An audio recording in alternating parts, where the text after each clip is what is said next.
కేంద్రంలో మోడీ, రాష్ట్రంలో చంద్రబాబు అద్భుతమైన పరిపాలన అందించాలని మాజీ ఎమ్మెల్సీ అన్నం సతీష్ అన్నారు. బాపట్ల భావదేవుని ఆలయంలో బీజేపీ నాయకులు ప్రత్యేక పూజలు జరిపారు. కేంద్ర రాష్ట్ర ప్రభుత్వాలు ప్రజలకు మెరుగైన సేవలు అందిస్తాయని అన్నారు. ఈ సందర్భంగా రెండు ప్రభుత్వాలకు ఆయన శుభాకాంక్షలు తెలిపారు. బీజేపీ నాయకులు బాబు నాగేంద్ర, బాలనారాయణ, కరీముల్లా, ఆధ్యాత్మికవేత్త నారాయణ భట్టు, ఆలయ వంశం పారంపర్య ధర్మకర్త రమణబాబు, జనసేన నాయకుడు శివనారాయణ, హైకోర్టు న్యాయవాది కామెపల్లి కృషిబాబు తదితరులు పాల్గొన్నారు.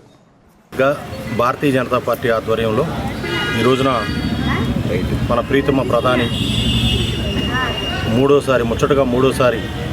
ప్రధానమంత్రి అవుతున్నటువంటి ఈ సందర్భాన్ని పురస్కరించుకొని ఈ రోజున బాపట్ల ఎలవేల్పు శ్రీ క్షీర భావనారాయణ స్వామివారి దేవాలయంలో లక్ష దీపార్చన, అదేవిధంగా స్వామివారికి 111 కొబ్బరికాయలతో స్వామివారికి ఈ రోజున మొక్కు చెల్లించుకోవడం జరిగింది. మరి మోడీ గారు ఈ దేశానికి మూడోసారి ప్రధానమంత్రిగా అవుతున్న సందర్భంలో వారికి గడిచినటువంటి 10 సంవత్సరాలుగా ఈ దేశ యొక్క సుస్థిరతను, సమగ్రతను, అభివృద్ధిని ఏ విధంగా మరి ప్రపంచ దేశాల్లో భారతదేశ ఖ్యాతిని మరి ఇనుమడింపజేశారో అదే మాదిరిగా ఈ రాబోయే 5 సంవత్సరాలు కూడా వారికి అదే రకమైనటువంటి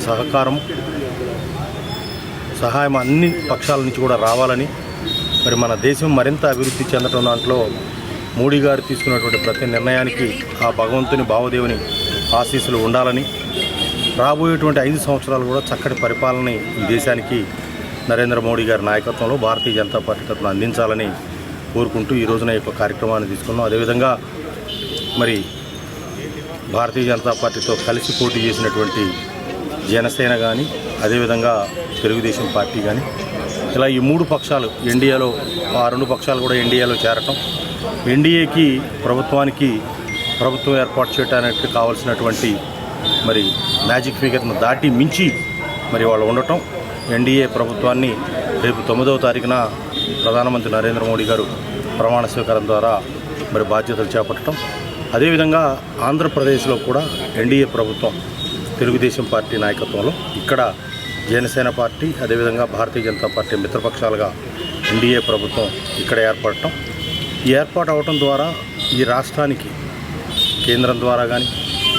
మరి ఇతర అవకాశాలు ఉన్నా కూడా అందిపుచ్చుకొని ఈ రాష్ట్రం మరింత ముందుకు అభివృద్ధి చెందేటువంటి క్రమంలో కూడా మరి ఈ రాష్ట్ర ప్రజలందరికీ మేలు జరగాలని, ఈ రాష్ట్రం మరింతగా అభివృద్ధి చెందాలని ఈ రోజున ఈ యొక్క కార్యక్రమాన్ని తీసుకోవడం జరిగింది. మరి ఈ రాష్ట్రంలో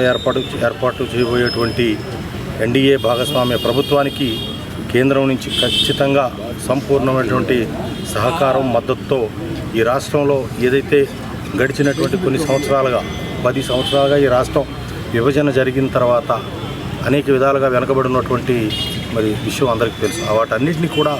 సాధించుకోవటంలో, వాటన్నిటిని పూర్తి చేయడంలో ఈ రోజున ప్రధానమంత్రి నరేంద్ర మోడీ గారు మరి ఈ రాష్ట్ర ప్రభుత్వానికి అన్ని రకాలుగా సహకారాన్ని అందించి ఈ రాష్ట్రాన్ని మరింత అభివృద్ధి పథంలో ముందుకు తీసుకువెళ్ళేదానికి, అదేవిధంగా పోలవరం ప్రాజెక్టు కానీ, ఈ రాష్ట్రానికి సంబంధించినటువంటి విభజన చట్టంలో ఉన్నటువంటి అనేక హామీలు ఇంకా మిగిలి ఏదైతే ఉన్నాయో వాటన్నిటిని పూర్తి చేయటం కానీ, అన్ని రకాలుగా ఈ రాష్ట్రంలో ఉన్నటువంటి నిరుద్యోగ యువత, మరి ముఖ్యంగా రైతులు, మహిళలు, వీళ్ళన్ని వర్గాలకి మరి ఈ రాష్ట్రానికి ప్రయోజనం చేకూరే విధంగా ఏర్పడబోయేటువంటి మరి ఎన్డీఏ ప్రభుత్వంలో ఖచ్చితంగా మేలు జరుగుతుందని, ఇటు తెలుగుదేశం పార్టీ ప్రభుత్వం చేపట్టబోయేటువంటి ఆంధ్రప్రదేశ్లో ఇక్కడ ఏర్పాటయ్యేటువంటి ఈ ప్రభుత్వానికి, అదేవిధంగా కేంద్రంలో ఏర్పడబోయేటువంటి నరేంద్ర మోడీ గారి నాయకత్వంలో ఎన్డీఏ ప్రభుత్వానికి